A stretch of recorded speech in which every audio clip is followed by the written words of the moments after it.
Hi hi to all, welcome back to my channel SK Sana happy soan.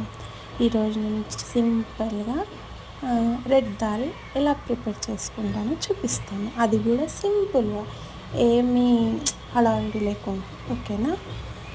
First అయితే మనకి ఒక onion, ఒక 4 పచ్చిమిరపకాయలు, ఉంటే వెల్లుల్లి వేసుకోండి, లేకపోతే లేదు, అది ఆప్షను, మీ ఇష్టము. ఉంటే వేయండి, లేకపోతే లేదు. అంతే. అవి కట్ చేసుకొని సన్నగా ఉప్పు పసుపు వేసుకొని మంచిగా దూరగా ఫ్రై చేసేసుకొని, ఉంటే ఒక 2 టమాటాస్ వేయండి. వేయకపోయినా బాగుంటుంది, కానీ నేను వేసిన, మీరు కూడా వేసుకోండి, బాగుంటుంది. టమాటా వేసినాక కొంచెం దూరగా వేయించుకొని, అంటే పచ్చివాసన పోయేంత వరకు వేయించుకొని, తర్వాత రెడ్ దాల్ని వేసేయాలి. రెడ్ దాల్ అంటే అందరికీ తెలిసే ఉంటుంది, మసూర్ దాల్. అది వేసేసుకొని దానికి తగినంత వాటర్, నేనైతే ఒక గ్లాస్ పైన వేసాను.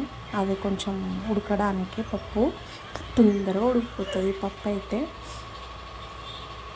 తర్వాత కొంచెం కారం, నాకు పిల్లలు ఉన్నారు తినరు, అందుకని నేను కొంచెం చిల్లీ పౌడర్ తక్కువ వేసుకున్నాను.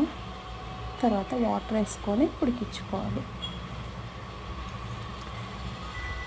ఉడికిన తర్వాత ఇంకేంటి, అంతే, సింపుల్గా అయిపోయింది.